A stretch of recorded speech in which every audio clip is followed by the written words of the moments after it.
السلام عليكم ورحمة الله وبركاته. الحمد لله وكفى وسلام على عباده الذين اصطفى. أما بعد فقد قال الله تبارك وتعالى في كلامه المجيد وفي فرقانه الحميد: أعوذ بالله من الشيطان الرجيم. بسم الله الرحمن الرحيم. الله الذي خلقكم من ضعف ثم جعل من بعد ضعف قوة ثم جعل من بعد قوة ضعفا وشيبا يخلق ما يشاء وهو العليم القدير. صدق الله مولانا العظيم. وقال رسول الله صلى الله عليه وسلم: ألا أنبئكم بخيركم؟ قالوا: نعم يا رسول الله. قال: خياركم أطولكم أعمارا وأحسنكم أعمالا، أو كما قال عليه الصلاة والسلام. أما شكرا درود إبراهيم بكر. اللهم صل على محمد وعلى آل محمد كما صليت على إبراهيم وعلى آل إبراهيم إنك حميد مجيد. اللهم بارك على محمد وعلى آل محمد كما باركت على إبراهيم وعلى آل إبراهيم إنك حميد مجيد. আলহামদুলিল্লাহ, মহান আল্লাহ রব্বুল আলমিনের দরবারে অসংখ্য এবং অগণিত শুকরিয়া আদায় করি যে রব্বুল আলমিন আজকে আপনাকে আমাকে পবিত্র জুমার দিনে তার ঘরে আসার, বসার, দিনই আলোচনা করার এবং শোনার তৌফিক দান করলেন। এই জন্য আমরা সকলেই হৃদয়ের অন্তঃস্থল থেকে বলি আলহামদুলিল্লাহ। এবং আল্লাহ রব্বুল আলমিনের নেয়ামতের সবচেয়ে বড় যে শুকরিয়া, সেটা হচ্ছে সেই নেয়ামতকে যথাযথভাবে কাজে লাগানো। তাই আল্লাহ রব্বুল আলামিন আমাদেরকে জীবন দান করেছেন, ঈমান দান করেছেন, সুস্থতার নিয়ামত দান করেছেন। এই সব কিছুকে আমরা যেন আল্লাহ রব্বুল আলামিনের সন্তুষ্টির জন্য ব্যয় করতে পারি, আল্লাহ রব্বুল আলামিন আমাদের সকলকে সেই তৌফিক দান করুক। সকলে বলে আমিন। সম্মানিত মুসলিম ইকরাম, আমরা প্রায় সময় যুবক ভাইদের করণীয় সম্পর্কে আলোচনা শুনি। যুবক ভাইদের অনেক বয়ান হয়, ছোটদেরকে কিভাবে গড়তে হবে, লালন পালন করতে হবে সেই বিষয়ে আলোচনা হয়, নারীদের সম্পর্কে আলোচনা হয়। কিন্তু আমার হঠাৎ করে মনে হলো যে এক শ্রেণীর মানুষের সম্পর্কে বয়ান, ওয়াজ হয়তো একটু কম হয়, আর তারা হচ্ছেন বৃদ্ধ শ্রেণীর মানুষ। যে বার্ধক্যে যারা উপনীত হয়েছেন, বৃদ্ধ যারা আছেন, তাদেরকে নিয়ে বয়ান আমরা সচরাচর একটু কমই শুনি, বা এই বিষয়ে খুব একটা আলোচনা শোনা যায় না। তো যেহেতু আমরা বিগত 2 জুমায় বা 3 জুমায় ছোটদের এবং গত জুমায় যুবকদের সম্পর্কে আলোচনা শুনেছি, তো আমরা আজকে ইনশাআল্লাহ আমাদের সমাজে যারা সম্মানিত মুরব্বিয়ান ইকরাম রয়েছেন, বৃদ্ধ যারা রয়েছেন, বার্ধক্যে যারা উপনীত হয়েছেন, আল্লাহ রব্বুল আলামিন যাদেরকে একটি লম্বা হায়াতের মতো বিরাট নিয়ামত এবং সৌভাগ্য দান করেছেন, আমরা কোরআন এবং হাদিসের আলোকে তাদের সম্পর্কে সামান্য কিছু আলোচনা করার এবং শোনার চেষ্টা করব। আল্লাহ রব্বুল আলামিন আমাদের সকলকে তৌফিক দান করুক এবং আমাদেরকে মানার, আমল করার মনোমানসিকতা নিয়ে বয়ান শোনার তৌফিক দান করুক। সকলে বলে আমিন। সম্মানিত মুসলিম ইকরাম, আল্লাহ রব্বুল আলামিন কোরআনে কারীমের মধ্যে মানব জাতির, আমরা যদি বলি যে সৃষ্টির আদি থেকে নিয়ে অন্ত পর্যন্ত সব কিছু কোরআনের মধ্যে আল্লাহ রাব্বুল আলামিন বিস্তারিতভাবে বর্ণনা করেছেন। মানব সৃষ্টির প্রজননের যে স্টেপগুলো রয়েছে আল্লাহ রাব্বুল আলামিন কোরআনে কারীমে আজ থেকে 1400 বছর আগে উল্লেখ করেছেন। আজ থেকে আরও প্রায় কয়েকশো বছর পূর্বে অথবা আধুনিকতার যেই যুগটা, যখন থেকে মানুষ এই মানব প্রজননের এই ধাপগুলোকে আবিষ্কার করতে পেরেছে বিজ্ঞানীরা, হয়তো আজ থেকে আর 50 বছর 60 বছর আগে বা এর কিছু হয়তো আগে হবে, এর আগে বিজ্ঞান আবিষ্কার করতে পারেনি মানব প্রজননের যে ধাপগুলো রয়েছে। তখন আধুনিক অত্যাধুনিক যন্ত্র ছিল না, তখন ওই বিষয়গুলো তারা আবিষ্কার করতে পারেনি। কিন্তু অমুসলিম অনেক বিজ্ঞানী, অনেক চিকিৎসক, তারা যখন 60-70 বছর আগে অথবা 100 বছর আগে যখন এই মানব প্রজননের বিভিন্ন ধাপ তারা যখন আবিষ্কার করলো, তখন তারাই অবাক হয়ে গিয়েছে যে আমাদের এটা বের করতে এত সময় লেগে গেল, অথচ কোরআনে তো আজ থেকে 1400-1450 বছর আগে এই সব কিছু আল্লাহ রাব্বুল আলামিন খুব সুন্দরভাবে এবং যথাযথভাবে উল্লেখ করে দিয়েছেন। সুবহানাল্লাহি বিহামদিহি। আল্লাহুল্লাযী, আল্লাহ কোরআনে বলছেন যে সুম্মা খালাকনান নুতফাতা আলাকাতান ফাখালাকনাল আলাকাতা মুদগাতান ফাখালাকনাল মুদগাতা ইযামান ফাকাসাওনাল ইযামা লাহমা।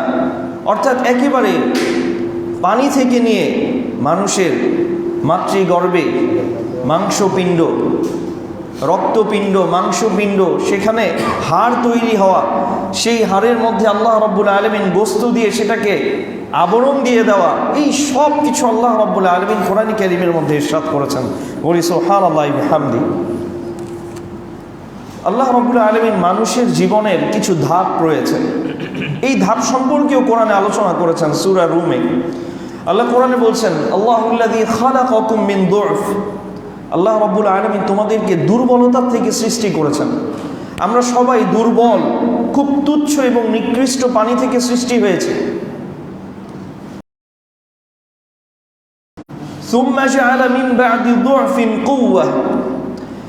এমনকি আমরা এই দুর্বলতা থেকে যখন সৃষ্টি হয়ে দুনিয়াতে এসেছি, তখনও আমরা দুর্বল ছিলাম, আমরা ছোট্ট শিশু ছিলাম।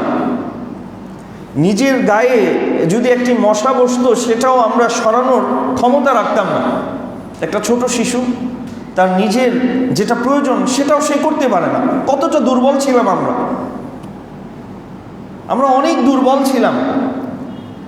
নিজে খেতে পারতাম না, নিজে হাঁটতে পারতাম না, কোনো কিছুই করতে পারতাম না। আর ওই সময় আল্লাহ রাব্বুল আলামিন আমাদের বেড়ে ওঠার জন্য দুনিয়ার সবচেয়ে বড় নিয়ামত বাবা মা আমাদের জন্য হাদিয়া স্বরূপ দিয়েছেন। বলি সুবহানাল্লাহি বিহামদিহি।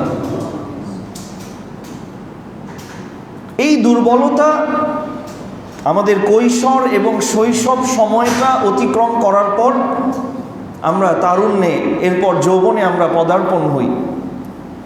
তো আল্লাহ বলছেন দুটি দুর্বলতা অতিক্রম করে আমি তোমাদেরকে শক্তি দান করেছি। তোমরা তরুণীতে উপনীত হয়েছ, যুবকে তোমরা উপনীত হয়েছ, আমি তোমাদেরকে এটা দান করেছি। আর তোমরা এখন এই তরুণ এবং যুবক হয়ে এটা ভুলে যেও না যে তোমাদেরকে আবার পুনরায় দুর্বল হতে হবে। সুম্মা জাআলা মিন বা'দি কুওয়াতিন দু'ফান ওয়া শাইবা। তোমাদের এই তারুণ্য এবং যৌবন একদিন শেষ হয়ে যাবে, তোমরা আবার দুর্বল বয়োবৃদ্ধি উপনীত হবে এবং তারপরে তোমরা অতিশয় বৃদ্ধ হবে। তার মানে বোঝা গেল আল্লাহ রাব্বুল আলামিন আমাদের দুনিয়ার, আমাদের যে জীবনের যে ধাপগুলো আছে, শৈশব, কৈশোর, তারুণ্য, যৌবন এবং এরপরে বৃদ্ধ, এই সব কিছু আল্লাহ রাব্বুল আলামিন কোরআনে কারীমের মধ্যে ইরশাদ করেছেন।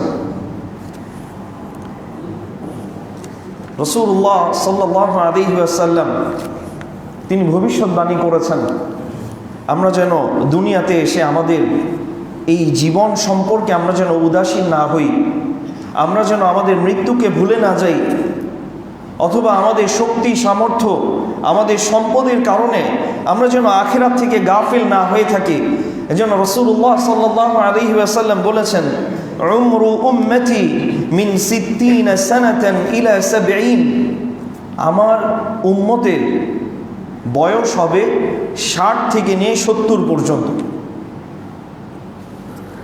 রাসূলুল্লাহ সাল্লাল্লাহু আলাইহি ওয়াসাল্লাম বলেছেন, আমার উম্মতের বয়সকাল, আয়ুকাল 60 থেকে নিয়ে 70 বছর পর্যন্ত হবে।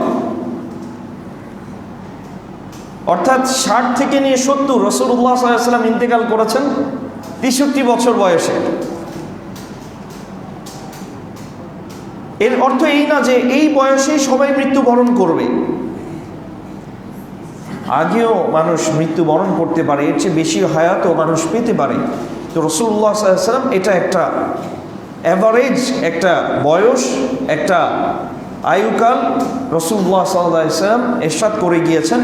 অর্থাৎ কেউ যখন 60 বছর অতিক্রম করে ফেলেছে, মানে সে তার জীবনের বলতে গেলে প্রায় সব কিছুই সে অতিক্রম করেছে, এখন এই বয়সটা সে সম্পূর্ণ আল্লাহ রাব্বুল আলামিনের দয়া, ইহসান, তার অনুগ্রহ, তার নিয়ামত সে ভোগ করছে, উপভোগ করছে।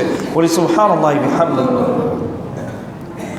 এখন রাসূলুল্লাহ সাল্লাল্লাহু আলাইহি ওয়াসাল্লাম অন্য হাদিসে বলছেন যে আলা উনাব্বিউকুম বিখাইরিকুম, আল্লাহ বললেন আমি তোমাদেরকে প্রথমে দুর্বল অবস্থায় দুনিয়াতে পাঠিয়েছি, শিশু ছিলে, তারপরে তোমরা কিশোর, তরুণ, যুবক, এরপরে বৃদ্ধ। ধাপগুলো আল্লাহ রাব্বুল আলামিন বর্ণনা করে দিয়েছেন। আল্লাহ রাসূল সাল্লাল্লাহু আলাইহি ওয়াসাল্লাম অ্যাভারেজ একটা বয়স আমাদেরকে জানিয়ে দিয়েছেন 60 থেকে 70। এখন রাসূলুল্লাহ সাল্লাল্লাহু আলাইহি ওয়াসাল্লাম বলছেন যে তোমরা কি জানো বা আমি কি তোমাদেরকে জানাবো যে উনাব্বিউকুম বিখাইরিকুম, তোমাদের মধ্যে এই যে ধাপগুলো রয়েছে, এই ধাপগুলোর মধ্যে সর্বোত্তম কে, সবচেয়ে ভালো কে? আমাদের জানতে ইচ্ছা করে না? করেন? আলা উনাব্বিউকুম বিখাইরিকুম, আমি কি তোমাদেরকে জানাবো না, আমি কি তোমাদেরকে সংবাদ দিব না যে তোমাদের মধ্যে বেস্ট কে, ভালো কে, সর্বোত্তম কে? তখন সাহাবা ইকরাম বললেন, নাম ইয়া রাসূলুল্লাহ, হ্যাঁ ইয়া রাসূলুল্লাহ, আপনি অবশ্যই আমাদেরকে জানাবেন, আপনি না জানালে আমরা কার কাছ থেকে জানবো? তখন আল্লাহ রাসূল সাল্লাল্লাহু আলাইহি ওয়াসাল্লাম বললেন, খিয়ারুকুম আতওয়ালুকুম আ'মারা, তোমাদের মধ্যে সর্বোত্তম এবং শ্রেষ্ঠ হচ্ছে তারা যাদেরকে আল্লাহ রাব্বুল আলামিন দীর্ঘ হায়াত দান করেছেন। আতওয়ালুকুম আ'মারা, বয়সের দিক থেকে যারা একটা লম্বা হায়াত পেয়েছেন। সুবহানাল্লাহি বিহামদিহি। ওয়া আহসানুকুম আ'মালা, এবং এই লম্বা হায়াতে যারা তোমাদের মধ্যে সর্বোত্তম আমল করেছে, সুন্দর আমল করেছে। সুবহানাল্লাহি বিহামদিহি। দীর্ঘ হায়াত পেয়েছে এবং এই হায়াতটাকে সে আমলের মাধ্যমে রঞ্জিত করেছে, সাজিয়েছে। সুবহানাল্লাহি বিহামদিহি। এরা হচ্ছে তোমাদের মধ্যে সর্বোত্তম।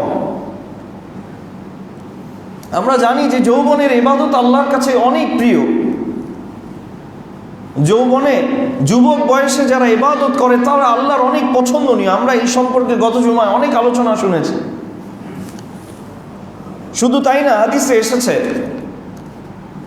যে যৌবনে আল্লাহর কোরআন সম্পর্কে জ্ঞান অর্জন করে। এই কোরআনটা যেন তার রক্তে মাংসে মিশে যায়।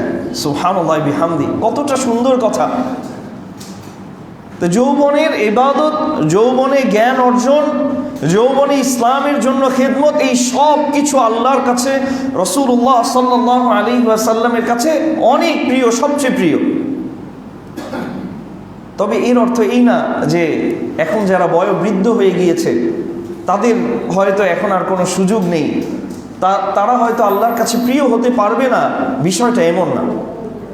বরং রাসূলুল্লাহ সাল্লাল্লাহু আলাইহি ওয়াসাল্লাম যারা বয়োবৃদ্ধ, বয়স্ক, যারা বার্ধক্যে উপনীত হয়েছেন, তাদের আশার বাণী দিয়ে গিয়েছেন, তাদের সৌভাগ্যের কথা রাসূলুল্লাহ সাল্লাল্লাহু আলাইহি ওয়াসাল্লাম ইরশাদ করে গিয়েছেন। সেটি হচ্ছে তারা তাদের এই লম্বা সময়টা যদি আমলের মাধ্যমে অতিবাহিত করতে পারে, আমলের মাধ্যমে সাজাতে পারে, তবে তারাই হবে সমাজে সর্বোৎকৃষ্ট এবং সবচেয়ে শ্রেষ্ঠ। সুবহানাল্লাহি ওয়া বিহামদিহি। আল্লাহ রাব্বুল আলামিন আমাদেরকে তৌফিক দান করুক, সকলে বলে আমিন। রাসূলুল্লাহ সাল্লাল্লাহু আলাইহি ওয়াসাল্লাম বলছেন, এক সাহাবী আল্লাহ রাসূল সাল্লাল্লাহু আলাইহি ওয়াসাল্লামকে জিজ্ঞেস করছেন, ইয়া রাসূলুল্লাহ আইয়ুন নাসি খায়র, মানুষের মধ্যে কে সবচেয়ে ভালো?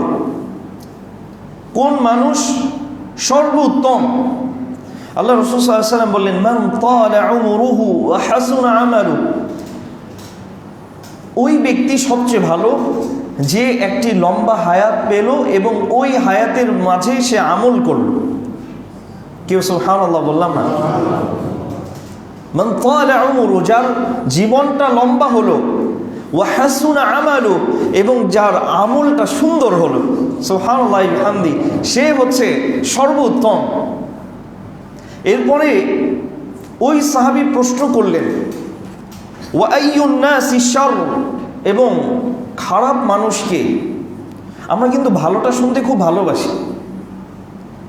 হুজুর যদি ফজিলতের কথা বলে, জান্নাতের কথা বলে, জান্নাতের হুরদের কথা বলে, অনেক ভালো লাগে।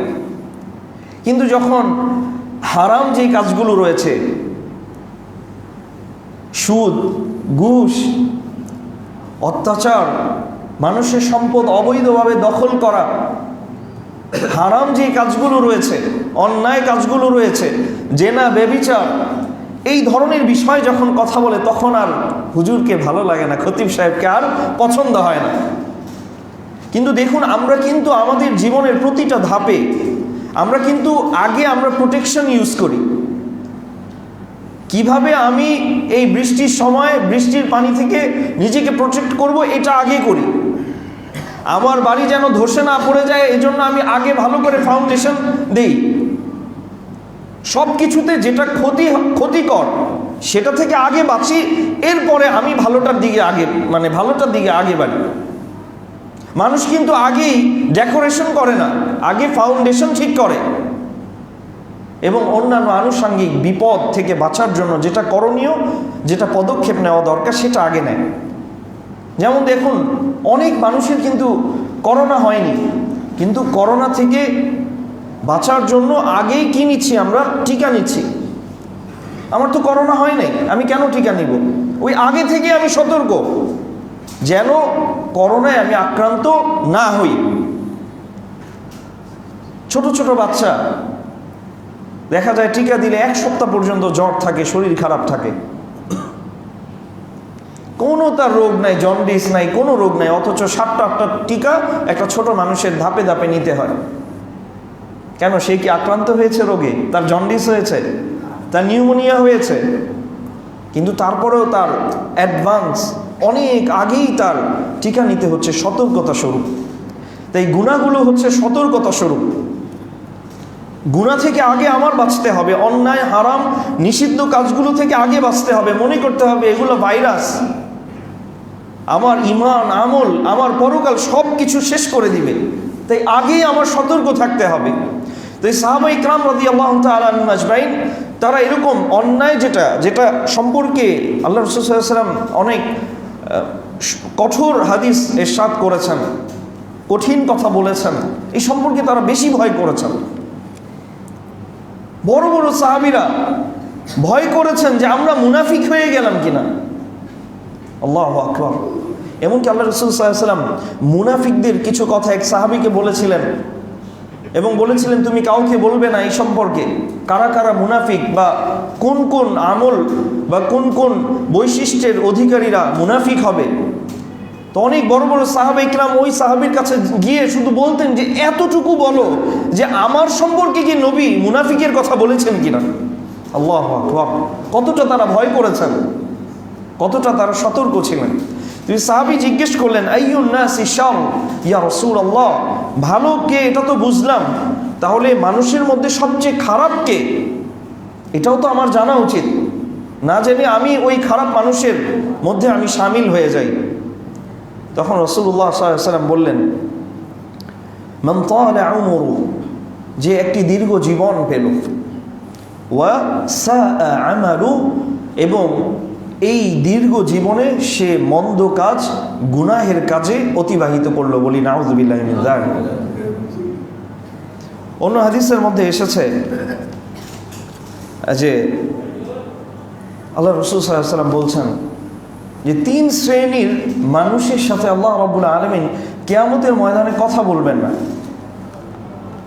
আরেক রাওয়ায়াতে এসেছে যে আল্লাহ রাব্বুল আলামিন তাদের সাথে তো কথা বলবেন নাই, ওয়ালা ইয়ানজুরু ইলাইহিম, এবং তাদের দিকে আল্লাহ রাব্বুল আলামিন দৃষ্টিপাতও করবেন না। নাউযু বিল্লাহি মিন যালিক। কত ভয়ঙ্কর কথা যে কোরআনে এরকম ভাবে আল্লাহ রাব্বুল আলামিন বিভিন্ন জায়গায় বলেছেন, লা ইউকাল্লিমুহুমুল্লাহ ওয়ালা ইয়ানজুরু ইলাইহিম ইয়াউমাল কিয়ামাতি ওয়ালা ইউযাক্কিহিম, যে আল্লাহ রাব্বুল আলামিন তাদের দিকে তাকাবেনও না, তাদের সাথে কথাও বলবেন না। তো আল্লাহ রাসূল সাল্লাল্লাহু আলাইহি ওয়াসাল্লাম হাদিসের মধ্যে 3 শ্রেণীর মানুষের কথা বলেছেন, যাদের সাথে আল্লাহ রাব্বুল আলামিন কিয়ামতের ময়দানে কথাই বলবেন না, এমনকি তাদের দিকে তাকাবেনও না। ওই 3 শ্রেণীর মানুষ হচ্ছে শাইখুন জানিন, বলতেও খারাপ লাগে, বয়োবৃদ্ধ জেনাকারী ব্যক্তি, নাউযু বিল্লাহি মিন যালিক। দীর্ঘ বয়স হয়ে গিয়েছে, এখনো সে অপকর্ম থেকে নিজেকে বাঁচাতে পারছে না। ওই বয়োবৃদ্ধ জেনাকারী, আল্লাহ তাকে এত লম্বা সময় দান করলেন নিজেকে শুধরানো, নিজেকে পবিত্র করার, তওবা করে ফিরে আসার অনেক সুযোগ দান করেছে, তারপরেও সে যৌবনে অন্যায় করেছে, অপকর্ম করেছে। এখন বৃদ্ধ হয়ে গিয়েছে, এখনো সে তার অপকর্ম ছাড়তে পারছে না, গুনাহ ছাড়তে পারছে না, বেবিচার করছে। এই বয়োবৃদ্ধ জেনাকারীর দিকে আল্লাহ রাব্বুল আলামিন কথাও বলবেন না, তার দিকে তাকাবেনও না, বলি নাউযু বিল্লাহি মিন যালিক। ওয়া মালিকুন কাযযাব, মিথ্যাবাদী শাসক। শাসক মানে হতে পারলেই মনে হয় অনেক কিছু হয়ে গেল। সে এখন শাসক, রাজ্য শাসন করছে, রাজা বাদশাহ, আরো কত কিছু। কিন্তু সে যদি মিথ্যাবাদী হয়, সে তার রাজ্যের অধিবাসীদেরকে এক ধরনের প্রতিশ্রুতি দিচ্ছে, কিন্তু সে করছে আরেকটা। মানুষের জনগণের সম্পদ লুণ্ঠন করে মিথ্যা আশ্বাস দিয়ে তাদের গ্রাস করছে, তাদেরকে নিঃশেষ করে দিচ্ছে। এই মিথ্যাবাদী শাসক, মিথ্যাবাদী মালিক, বাদশাহ, এর দিকে আল্লাহ রাব্বুল আলামিন দৃষ্টিপাতও করবেন না, তার সাথে কোনো কথাও বলবে না কিয়ামতের ময়দানে। কতটা বিপদের সম্মুখীন হবে আমরা চিন্তা করতে পারি। এবং তৃতীয় হচ্ছে ওয়াইল মুস্তাকবির, এবং অহংকারী দরিদ্র ব্যক্তি। অহংকারী দরিদ্র ব্যক্তি। একজন আলেম অথবা একজন বুজুর্গ বলেছিলেন,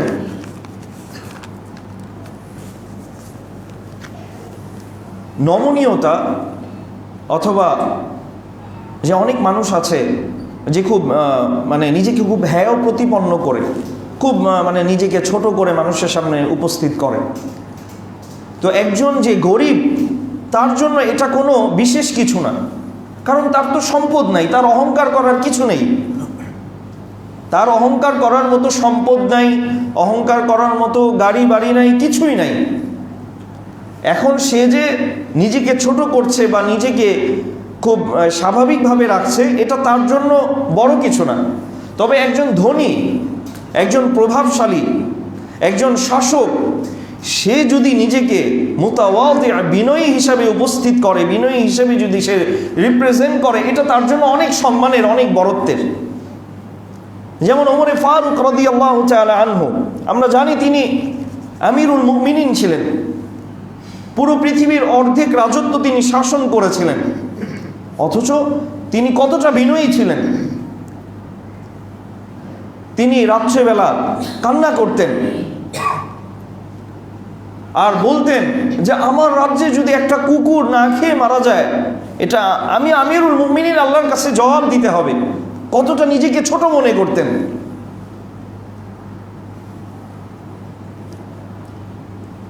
এরকম অনেক তার ঘটনা পাওয়া যায়। আমরা জানি যে তিনি অনেক রাগী ছিলেন, কিন্তু অনেক ঘটনায় দেখা যায় যে তিনি কতটা বিনয়ী ছিলেন। এমনকি আমরা তাকে যে বলি আমিরুল মুমিনিন, সর্বপ্রথম যে সাহাবী তাকে আমিরুল মুমিনিন বলে ডেকেছিল, আমিরুল মুমিনিন উমর ইবনুল খাত্তাব রাদিয়াল্লাহু তাআলা আনহু, তার ব্যাপারে অনেক রাগ হয়েছিল এবং বলেছিল, তুমি যদি আরেকবার আমাকে বলো, আমি কিন্তু তোমাকে লাঠি দ্বারা আঘাত করব। আমি কিভাবে আমিরুল মুমিনিন? কারণ তারা তো ভাবতেন আমরা যারা মুমিন মুসলমান, তাদের খাদেম, তাদের সেবক। কিন্তু অন্যান্য সাহাবীরা বললেন, না, এই লকবটা, এই উপাধিটা আপনার সাথে পুরোপুরি অ্যাপ্রোপ্রিয়েট, এটা আপনার জন্য যথাযথ। আপনি এটা না করবেন না। আমরা সবাই আপনাকে এই নামে ডাকতেই ভালোবাসি, কিন্তু তিনি নিজে প্রথমে এটা ভয় করেছেন। তিনি চাননি যে এত বড় একটা নাম, আমিরুল মুমিনিন, মুমিনদের আমির, এই নামে আমাকে ডাকা হোক। আল্লাহু আকবার। আল্লাহ রাব্বুল আলামিন তার এই বিনয়, তার এই ভদ্রতা, তার এই নিজেকে ছোট করার কারণে আল্লাহ রাব্বুল আলামিন তার সম্মান মর্যাদা পৃথিবীর সমস্ত শাসকের চাইতে বাড়িয়ে দিয়েছে। সুবহানাল্লাহি বিহামদিহি। কেন রাসূলুল্লাহ সাল্লাল্লাহু আলাইহি ওয়াসাল্লাম বলেছেন, মান তাওয়াদা লিল্লাহ, যে আল্লাহর জন্য নিজেকে বিনয়ী করবে, আল্লাহর জন্য নিজেকে ছোট করবে, রাফাআহুল্লাহ, আল্লাহ তার মর্যাদা বাড়িয়ে দিবেন। সুবহানাল্লাহি বিহামদিহি। তাই আল্লাহ রাব্বুল আলামিন আমাদের সবাইকে আল্লাহর জন্য বিনয়ী হওয়ার, নমনীয় হওয়ার তৌফিক দান করুক। সকলে বলে আমিন। আমরা যারা আমাদের সমাজে বয়োবৃদ্ধ যারা রয়েছে, বার্ধক্যে যারা উপনীত হয়েছে, তাদের সম্পর্কে আলোচনা করছিলাম। ইসলাম তাদেরকে কতটা মূল্যায়ন করেছে, আল্লাহ রাব্বুল আলামিন তাদেরকে কতটা সম্মান করেছেন, রাসূলুল্লাহ সাল্লাল্লাহু আলাইহি ওয়াসাল্লাম তাদের ব্যাপারে কত সম্মানের কথা বলেছেন। যে মানুষ স্বাভাবিকভাবেই যখন চুল অথবা দাড়ি পেকে যায় লজ্জা পায়, প্রথম চুল দাড়ি পেকে গেলে সেটা উপড়ে ফেলে, এটাকে বার্ধক্যের জন্য সে খুব লজ্জিত হয়, পছন্দ করে না। অথবা একটা সময় যখন সব দাড়ি পেকে যায় তখন সে ভাবতে থাকে, আমি তো এখন একটা মানে কি বলে যে আমি ওয়েস্টেজের মতো হয়ে গিয়েছি, আমার এখন আর পৃথিবীতে কোনো প্রয়োজনীয়তা নেই, আমি বৃদ্ধ হয়ে গিয়েছি, আমার সব কিছু শেষ, এখন তো আমি অকেজো, এটা ভাবতে থাকে। অথচ রাসূলুল্লাহ সাল্লাল্লাহু আলাইহি ওয়াসাল্লাম বলছেন, ইন্না নবিয়্য সাল্লাল্লাহু আলাইহি ওয়াসাল্লাম নাহা আন নাতফিশ শাবীব, আন নাতফিশ শাইব, যে রাসূলুল্লাহ সাল্লাল্লাহু আলাইহি ওয়াসাল্লাম এই সাদা চুল উপড়ে ফেলতে নিষেধ করেছেন। সাদা চুল অথবা সাদা দাড়ি এটা উপড়ে ফেলতে নিষেধ করেছেন। কেন? ইন্নাহু নূরুল মুসলিম, এটা হচ্ছে মুমিনের নূর। সুবহানাল্লাহি ওয়া বিহামদিহি। এটা হচ্ছে মুমিনের নূর, আলো।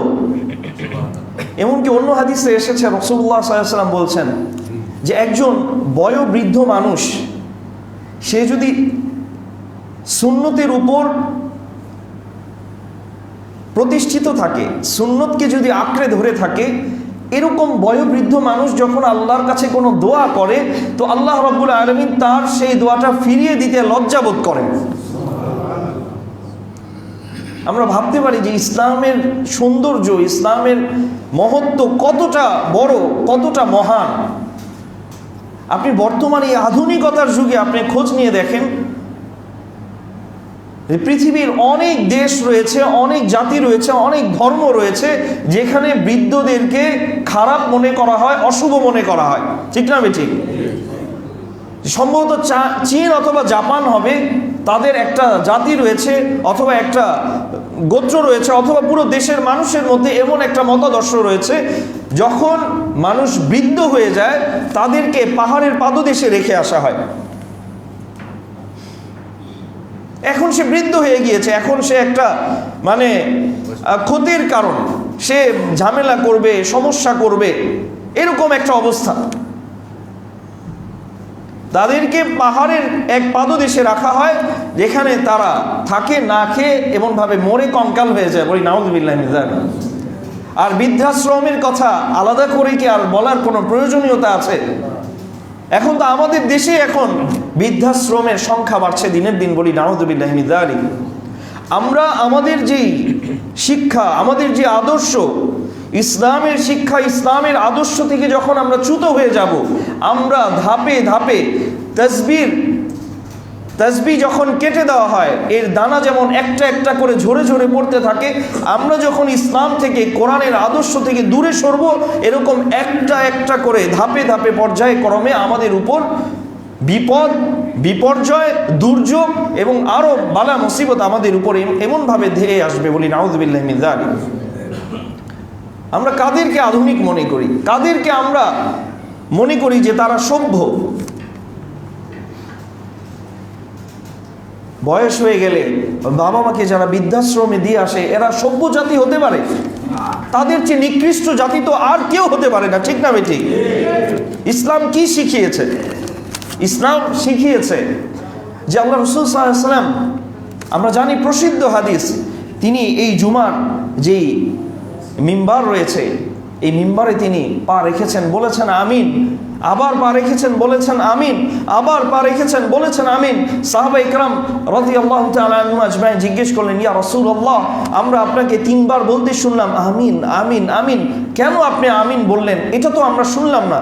তখন আল্লাহ রাসূল সাল্লাল্লাহু আলাইহি ওয়াসাল্লাম 3টি ব্যাখ্যা দিলেন যে জিবরাইল আমার কাছে এসে বলছে, যে ব্যক্তি রমাদান পেল কিন্তু নিজের গুনাহ ক্ষমা করাতে পারলো না, সে ধ্বংস হয়ে যাক।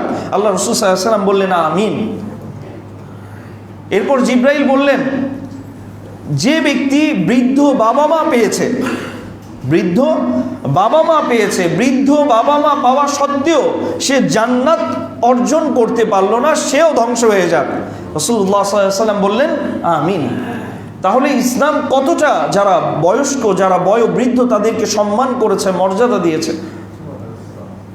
যে ইসলাম বলছে যে তুমি তোমার বাবা মাকে স্বাভাবিক অবস্থায় রেখেছো, তার সঠিক পরিচর্যা করতে পারছো না, এমনকি তাদেরকে সন্তুষ্ট করে তুমি জান্নাত অর্জন করতে পারছো না, তো তোমার জন্য ধ্বংস অনিবার্য।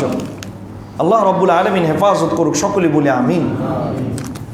এমনকি এখন এই আধুনিকতার অনেক, আপনি ইউরোপের অনেক দেশ আছে, বিশেষ করে চীন আর জাপানের মধ্যে দেখা যায় এরকম বৃদ্ধ মানুষদেরকে ইচ্ছাকৃতভাবে হত্যা করা হয়, ইচ্ছাকৃতভাবে হত্যা করা হয়। তাদেরকে বিভিন্ন জায়গায় রেখে দিয়ে আসা হয়, সেখানে তারা মরে যায়। এরকম ইউরোপের অনেক দেখা যায় দেশগুলোতে তাদেরকে বৃদ্ধাশ্রমে পাঠিয়ে দেওয়া হয়। বছরের পর বছর হয়ে যায়, সন্তান বাবা মার সাথে দেখা করতে আসে না।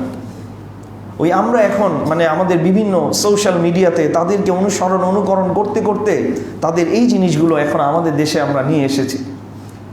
খুব আলট্রা মডার্ন হতে হবে আমাকে, তাই বাবা মার সাথে সংসার করা যাবে না, আলাদা হয়ে সংসার করতে হবে। ঠিক আছে, যদি প্রয়োজন হয়, যদি প্রয়োজন হয় করা যেতে পারে, কিন্তু এর অর্থ এই না যে বাবা মার কোনো খোঁজ খবর নেওয়া যাবে না, তাদের ভরণ পোষণের খরচ দেওয়া যাবে না।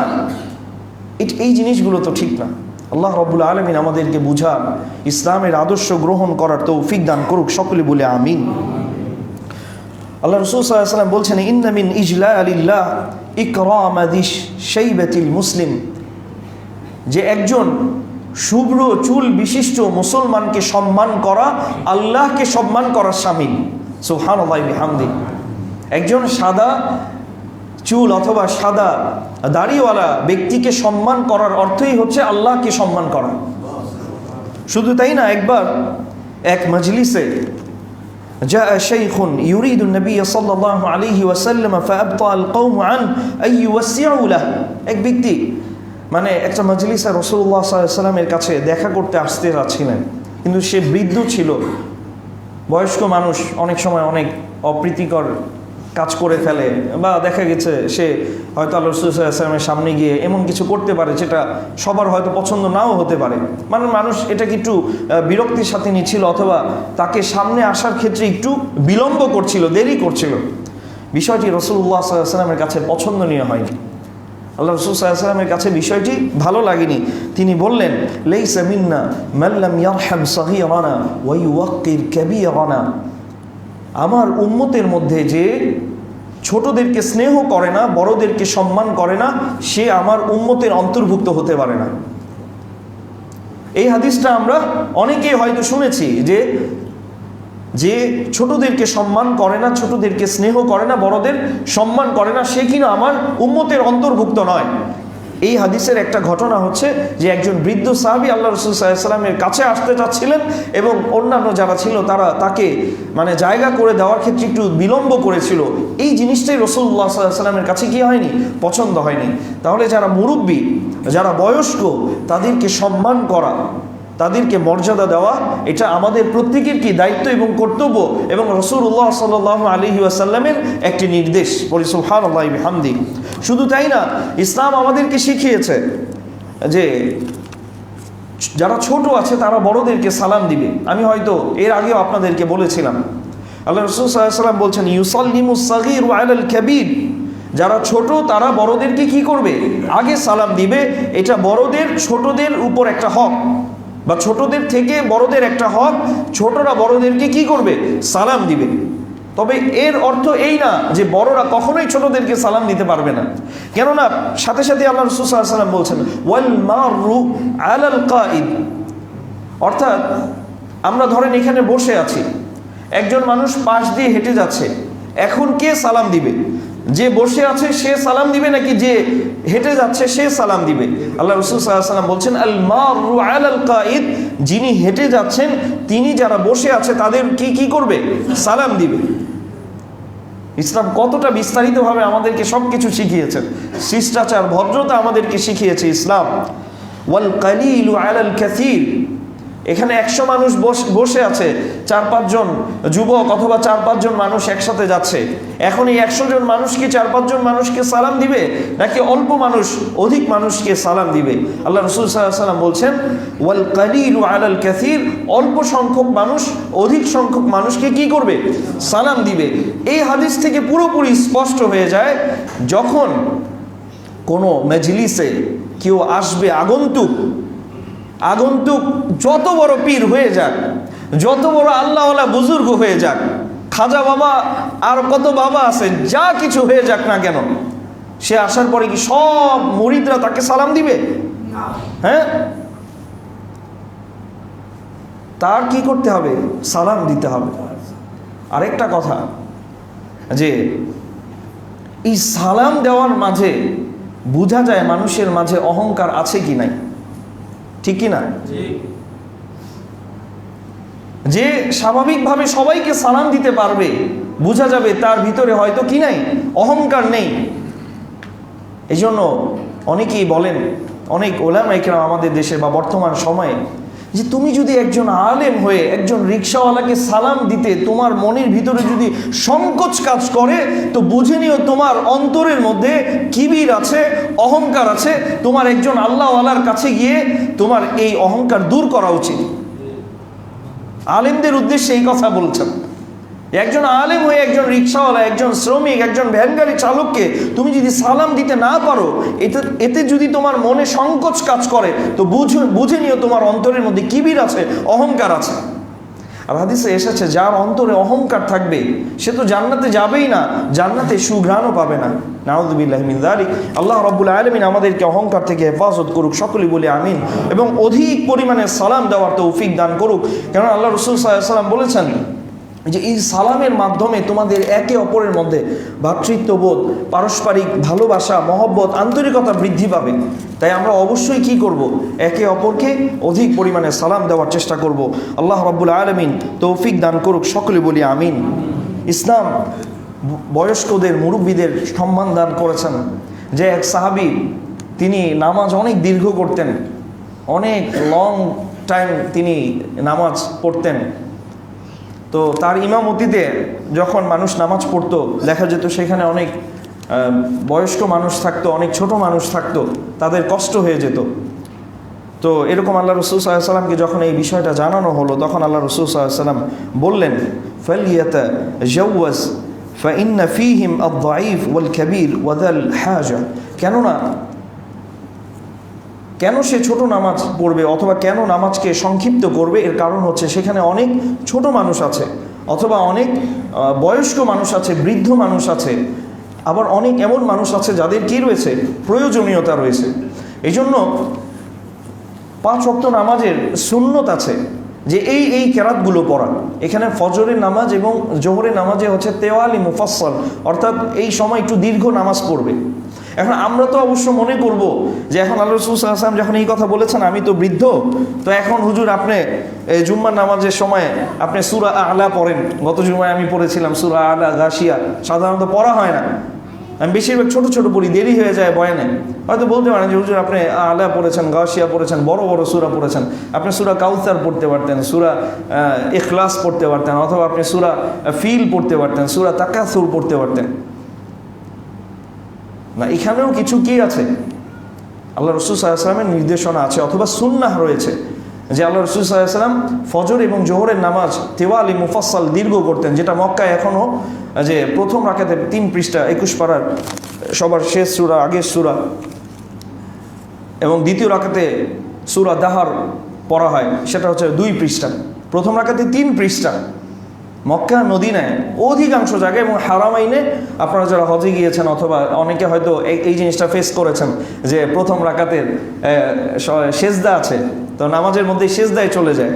আমাদের দেশে কিন্তু আমরা খতমে তারাবিতে সেজদা পড়া হয়, তখন দেখা যায় ইমাম সাহেব আগেই বলে যে প্রথম রাকাতে সেজদা আছে, দ্বিতীয় রাকাতে সেজদা আছে। আমরা এটা শুনি যেন বুঝতে পারি, তখন সেজদায় যাই।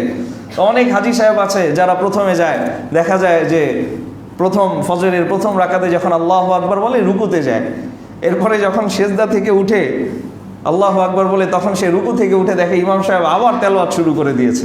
এই জিনিসটা অনেকেই ফেস করে। 3 পৃষ্ঠা পড়ার মধ্যে একটা সেজদা আছে, সেজদা দেয়, কোনো আগে থেকে বলা হয় না। তা আমিও মনে করি যে এরকম করা উচিত, কারণ আমরা মনে করি মানুষ সেজদা দিবে না, এই না, এই জন্য দেখা যায় সেজদার আয়াতগুলো পড়াই হয় না। এরকম অনেক কোরআনের দেখা যায় অনেক অংশ নামাজে একেবারেই তেলাওয়াত করা হয় না।